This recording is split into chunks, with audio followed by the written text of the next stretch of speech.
The Grinch is an amateur. The real war on Christmas was fought with laws. Think getting fined for singing a carol, or police confiscating your plum pudding. These aren't fairy tales. They're historical facts. From misguided principles to joyless tyrants, the holiday has faced countless official threats. We're counting down the 50 most baffling, absurd, and downright hilarious attempts to legally cancel Christmas forever. 1. Imagine a special branch of law enforcement, a mirth police, whose sole job is to kick down your door on Christmas morning. That was basically 1647 England under Oliver Cromwell. His Puritan government didn't just discourage Christmas, they outlawed it entirely.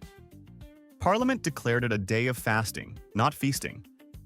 Soldiers patrolled London on high alert for the scent of roasting turkey or the sound of illegal joy. They were literally ordered to raid kitchens and confiscate any contraband plum pudding. For 13 years, England was a legally mandated no-fun zone every December 25th. 2. How about trying to cancel Santa Claus himself? In parts of Germany, Austria, and the Netherlands, a cultural battle rages every year. Traditionalists have launched campaigns to ban the Americanized, red-suited Coca-Cola Santa from public spaces and markets. Their goal? To protect their native gift-bringer, the Christ kind, an angelic figure, from being replaced by this jolly corporate invader. They literally hand out Santa-free zone stickers. It's a war for the soul of Christmas, fought one chocolate Santa at a time. 3. In 2018, the principal of a Nebraska elementary school sent out a memo that read like a parody. He banned candy canes, claiming their J shape was a secret religious symbol for Jesus. He also outlawed Santa, reindeer, red and green items, and even Christmas carols. The parental backlash was so volcanic and immediate that the school district put him on leave before he could ban the concept of snow for being too festive. 4. The single dumbest ban comes from the British Royal Mail. In 2007, they banned their staff from answering children's letters to Santa, claiming it violated data privacy laws. A rule designed to stop identity theft was used to shut down Christmas magic. It was the ultimate attempt to cancel the holiday, not with a decree, but with a clipboard and pure bureaucratic insanity. After a public uproar, the ban was reversed, but the glorious absurdity of that moment will live forever. 5. For nearly 3 decades, celebrating Christmas in Cuba was impossible. In 1969, Fidel Castro's government scrubbed December 25th from the calendar of public holidays. The official excuse was that the nation couldn't afford a day off during the all-important sugar harvest. So, for a generation, Christmas was just another Tuesday. It wasn't restored until 1997, as a strategic PR move just before a visit from the Pope. It was less a Christmas miracle and more a convenient diplomatic gesture. 6. The Christmas Truce of 1914 is one of history's most beautiful moments, when German and British soldiers stopped fighting to exchange gifts and play soccer. The High Command was horrified. They saw this outbreak of peace and humanity as a threat to military discipline. The following year, they issued strict orders banning any such fraternization. The generals effectively canceled Christmas cheer on the front lines, ensuring the war would remain as brutal and inhuman as possible. It was a ban on the very spirit of Christmas. 7. In France, a group of protesters built a giant snowman in the middle of a road to block traffic. The town's mayor, instead of just melting it, issued a formal municipal decree officially banning the snowman. He declared it an illegal accomplice to an unauthorized demonstration. The snowman wasn't just removed, it was legally banished. This has to be the only time in history a snowman has been given a criminal record for committing an act of civil disobedience. 8. The English Puritans didn't just ban Christmas parties, they declared war on the plants. In the 17th century, they specifically outlawed decorating with holly, ivy, and mistletoe. To them, these weren't just festive greens. They were dangerous pagan idols. Holly was linked to the Roman festival of Saturnalia, and mistletoe to Druidic rituals. It was a botanical crusade. They believed that by bringing these plants inside, You were basically inviting the devil over for Christmas dinner. 9. Even classic holiday treats aren't immune to official review. A school in Scotland decided to modernize its baking terminology by placing a ban on the term gingerbread men. The officially sanctioned replacement was gingerbread persons. It was a thoughtful linguistic update aimed at making the popular confection more inclusive, and a definitive answer to a question that the gingerbread community itself had not yet thought to ask. 10. Few things scream holiday cheer like a 10-foot inflatable snowman on a suburban lawn, and few things inspire more rage in a homeowners association. Across America, HOAs have declared war on these cheerful, air-filled giants. Citing bylaws about temporary structures and aesthetic harmony, they issue fines and demand their immediate deflation. It's a modern ban born of pure spite, where the biggest threat to Christmas isn't a Grinch, but a committee of neighbors with too much time on their hands and a deep hatred for joy. 11. In 2015, Starbucks unveiled their holiday cups, and they were just plain red. They had removed the usual festive designs of snowflakes and reindeer. This wasn't a ban, but a perceived erasure that launched 1,000 angry YouTube videos.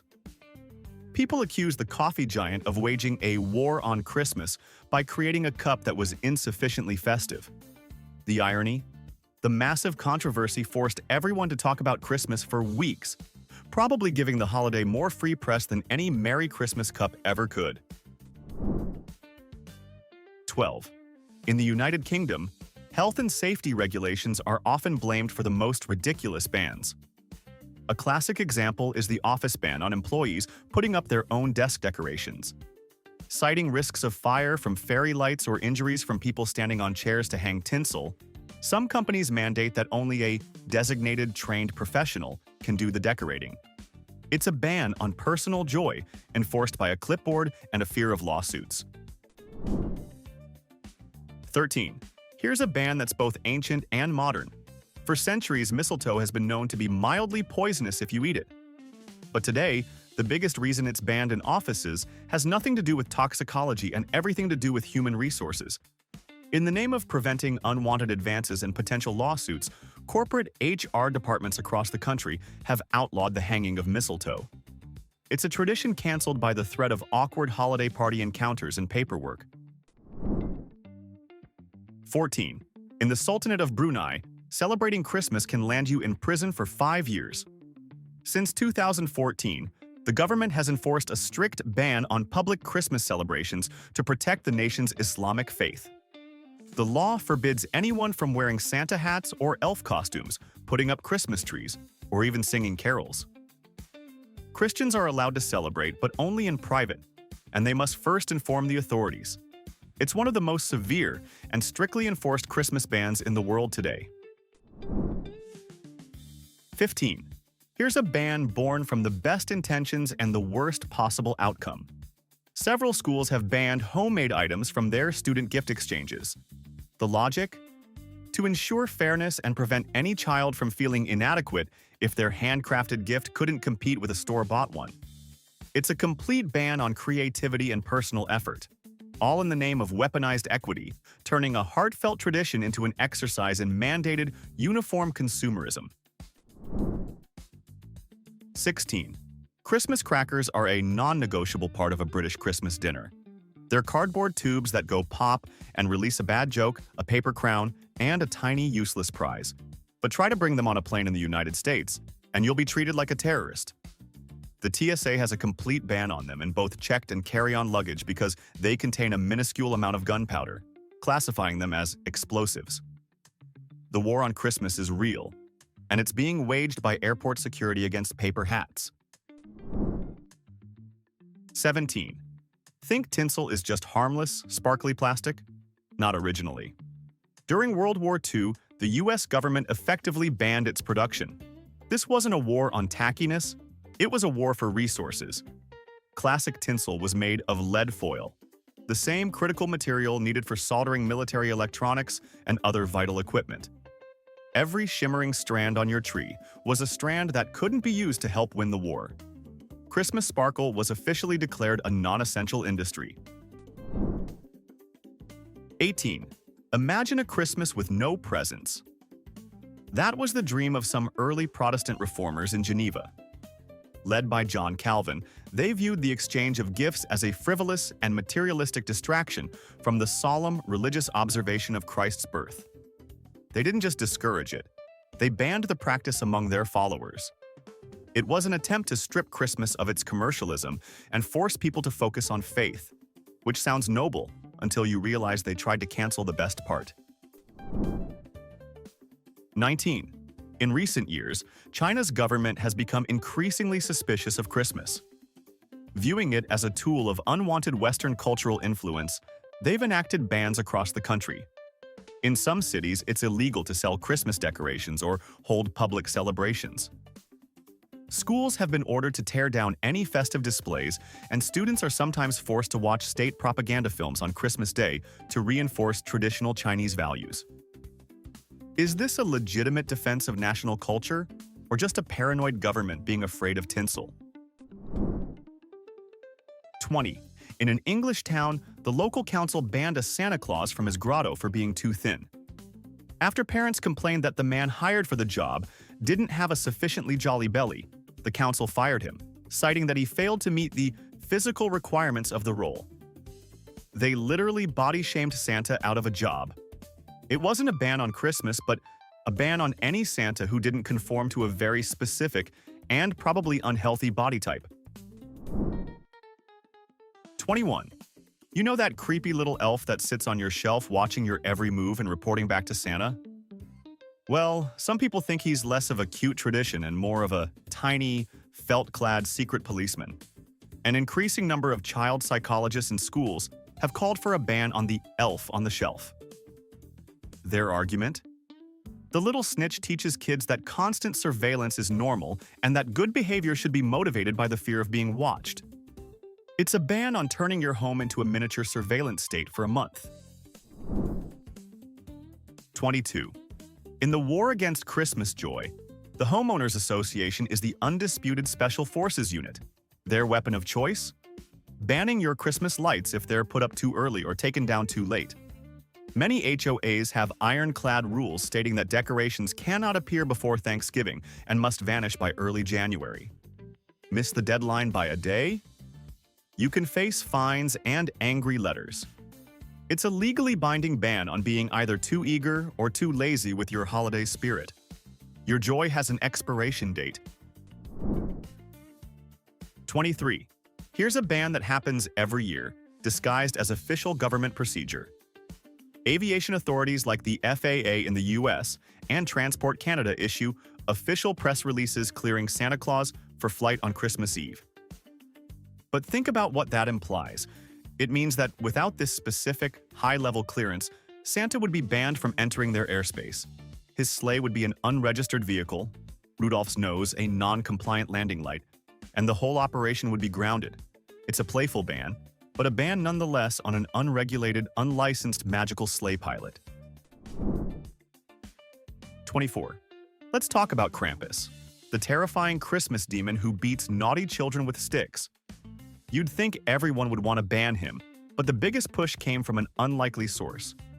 In 1930s Austria, the country's ruling Christian social party tried to outlaw all Krampus celebrations. They denounced the horned beast as a wicked, corrupting influence. The best part? They claimed he was an evil creation of their political rivals, the Social Democrats. It was a political smear campaign against a mythical Christmas monster. 25. In 1930s London, the city's transport authority banned bus drivers from decorating their vehicles with holly. The reason? They were worried the festive greenery might obscure the bus's destination sign or registration plates. But the drivers and conductors revolted, launching what the newspapers called the Holly War. They defied the ban, decorated their buses anyway, and the public overwhelmingly took their side. The transport authority was forced to surrender, defeated by the unstoppable power of Christmas spirit and prickly leaves. 26. Santa's iconic ho ho ho is the official laugh of Christmas. But what if it were banned? This isn't a hypothetical. In Australia, a recruitment firm training department store Santas reportedly instructed them to say ha ha ha instead. The absurd reason? They feared ho ho ho could be offensive to women. It was a comically misguided attempt to make Santa politically correct, which was immediately laughed out of existence by the public. It turns out nobody wants a Santa who sounds like he's just heard a moderately amusing anecdote. 27.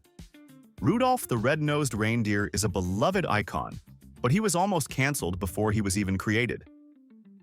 In 1939, when the ad man Robert May first pitched the story to his bosses at the Montgomery Ward department store, they hated it.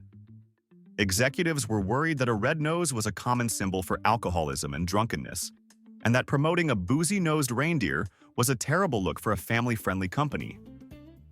It was an attempted corporate ban on a character that would go on to become a global phenomenon. 28. The Puritans didn't just ban the Christmas party, they banned the soundtrack. In the 17th century, they specifically outlawed the singing of Christmas carols. Why? Because in those days, carols were less Silent Night and more, let's get drunk and wassail the neighbors until they give us free booze. The songs were associated with taverns, dancing, and raucous public disorder. They were seen not as hymns, but as the anthem of holiday debauchery. It was a direct ban on the joyful, noisy, and slightly tipsy spirit of Christmas music. 29. Have you noticed something missing from Santa Claus lately? For centuries, in illustrations and poems like "'Twas the Night Before Christmas," Santa was depicted with a pipe clenched in his teeth. But starting in the late 20th century, as public health campaigns against smoking ramped up, the pipe began to quietly disappear. Publishers of children's books and advertisers started airbrushing it out of classic images. There was no law, but it's a near-total cultural ban. Santa had to kick the habit for the kids. 30. Here's a ban for anyone with a relative who thinks enthusiasm is a substitute for musical talent. While caroling is a cherished tradition, most cities have noise ordinances that make it technically illegal to be unreasonably loud, especially late at night. So, if your roving band of carolers is particularly terrible and off-key, a grumpy neighbor could theoretically call the police and have you cited for disturbing the peace. It is the law's last line of defense against a truly painful rendition of Deck the Halls. 31. During the French Revolution, the new anti-clerical government tried to wipe out religion entirely. Their grand plan included a new calendar with 10-day weeks and no Sundays. As part of this, Christmas was obviously banned and replaced with a new festival. On December 25th, citizens were supposed to celebrate the Day of the Dog. I am not making this up.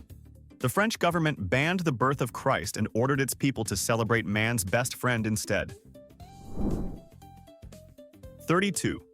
For years, the official Christmas tree in Brussels, Belgium, was a real tree. But in 2012, the city council replaced it with a 25-meter-tall abstract metal sculpture that lit up at night. They called it a winter tree. Critics immediately accused the council of banning a traditional Christmas tree to avoid offending non-Christian populations. The public outcry was so huge that thousands signed petitions, and the following year, a good old-fashioned fir tree was quietly brought back. 33.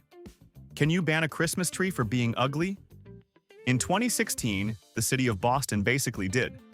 They received their annual gift tree from Halifax, and it was so sparse and scraggly that the public erupted in mockery.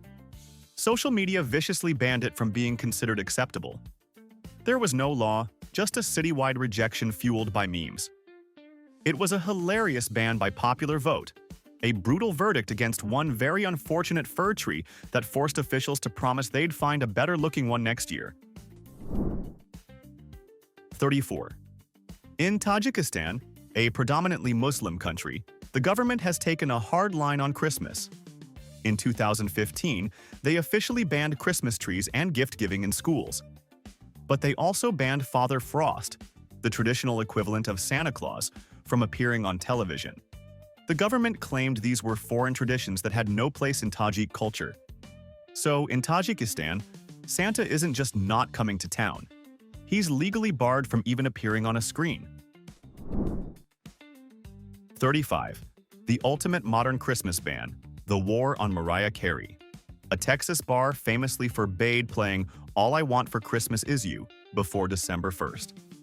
A sign on its jukebox warned the song would be skipped, framing it as a defense against holiday music fatigue.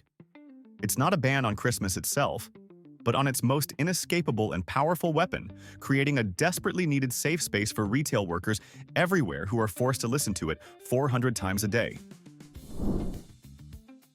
36. The ultimate bureaucratic killjoy? Banning Santa Claus from his coolest ride, the fire truck. For decades, it was a beloved tradition for Santa to tour neighborhoods atop a fire engine, tossing candy. But now, thanks to insurance liabilities and safety-first regulations, many towns have banned it. A man who can magically circumnavigate the globe in a single night is now considered too great a risk to ride a slow-moving truck without a seatbelt. It's a ban on pure joy, enforced by a clipboard. 37. In the 1980s, Albania declared itself the world's first officially atheist state, and its dictator, Enver Hoxha, was brutally thorough. Anyone caught in a secret religious celebration, including a Christmas dinner, faced a long prison sentence or worse. It was one of the most extreme and violent bans on Christmas in modern history, an attempt to erase the holiday from memory with brute force. 38. In Germany, it is illegal to decorate a Christmas tree with real, lit wax candles if you live in an apartment building. This isn't an old law, it's a modern fire safety regulation enforced by insurance companies and building codes. While a traditional German Tannenbaum with real candles is beautiful, it's also a fire hazard waiting to happen. So the government and insurance industry have effectively banned a centuries-old tradition in the name of not burning down the entire block. A very, very sensible ban. Alright. 39. In a legendary attempt to be inclusive, a school in the UK cancelled its traditional nativity play.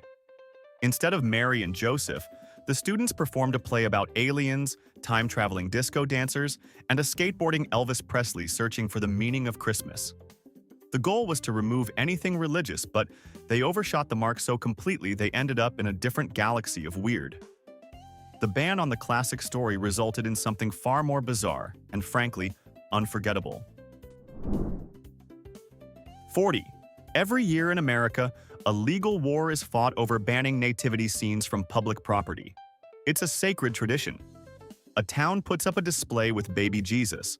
A complaint is filed citing the separation of church and state, and lawyers unleash hell. The result is often a court-ordered ban, forcing the town to evict the Holy Family from the town square. It's a uniquely American absurdity where Christmas is canceled one lawsuit at a time, turning a manger scene into a legal battlefield. 41. Every year, Ireland's Department of Agriculture must officially clear Santa's reindeer for entry into their airspace. But they don't just wave them through. They issue a formal veterinary certificate confirming the reindeer have been tested for diseases and are fit to travel. This means that somewhere, a government official had to create a policy for the theoretical health inspection of 8 magical flying mammals. It's a ban on unsanctioned magical livestock crossing international borders, which is the best kind of bureaucratic insanity. 42. To avoid the soul-crushing tragedy of a child not receiving a Christmas card, a primary school in the UK came up with a perfectly logical solution. They banned them. Well, sort of. The school's official policy stated that children could only bring in cards if they wrote one for every single person in their class. Anything less was forbidden. It was a well-intentioned rule that turned a simple act of friendship into a logistical nightmare of mandatory paperwork for 7-year-olds. 43. The Advent calendar is a daily dose of Christmas magic, a tiny chocolate reward for each day closer to the big one. But to the health and safety coordinators at many modern schools, it's public enemy number one. Citing their strict, healthy eating policies, they've banned chocolate Advent calendars outright, treating them as a month-long assault of sugar on their students. It is a well-intentioned ban that replaces a beloved holiday ritual with a joyless lecture on nutrition. Nothing quite says happy holidays like being handed a single, unadorned carrot stick on December 24th. 44. This isn't a ban on a food, but a ban on fake food. In the United States, for a beverage to be legally sold as eggnog, it must contain a minimum of 1.0% egg yolk solids by weight, according to FDA regulations. Anything less, and it must be called holiday nog or some other imitation.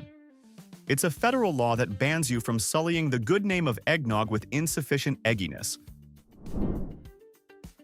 45.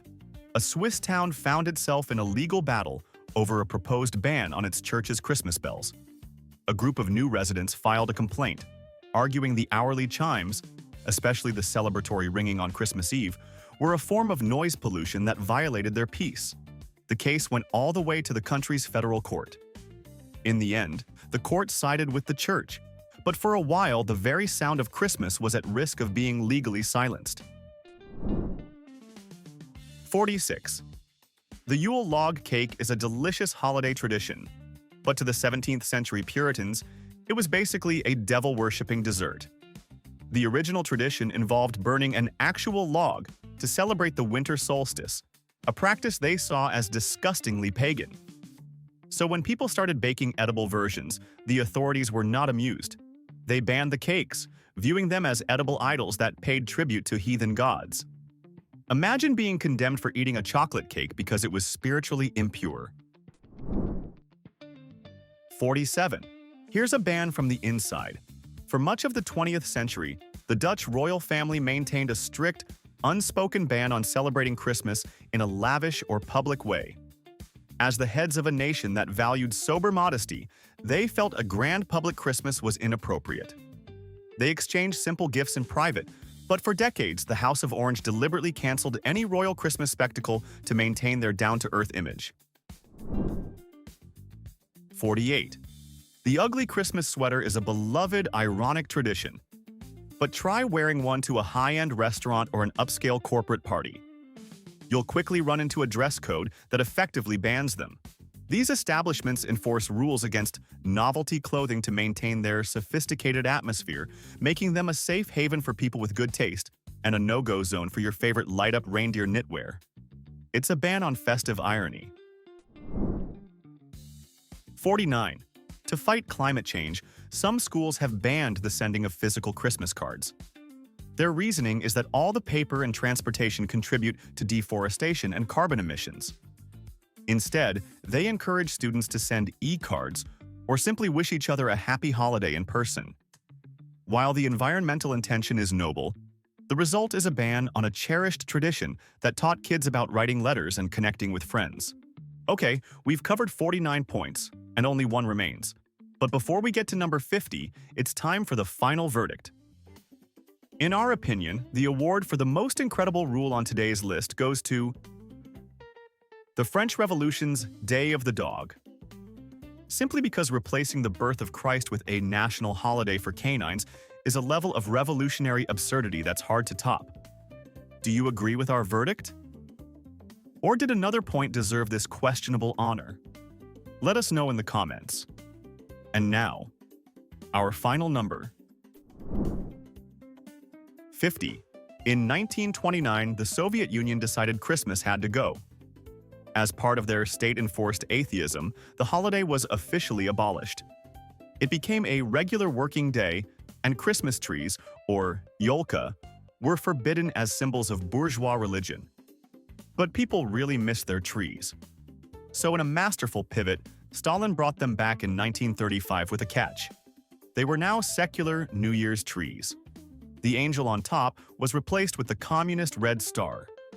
He didn't kill the tradition, he just hijacked it for the brand. So, from Puritans to principals, from dictators to HOAs, the attempts to cancel Christmas have been relentless and often ridiculous. Yet, the holiday endures, proving that you can't really ban a feeling. The real question is, what's the most absurd holiday rule you've ever had to follow in your own life? Tell us your story in the comments below. If you enjoyed this journey through the history of bad ideas, you know what to do. Hit that subscribe button, and we'll see you next time.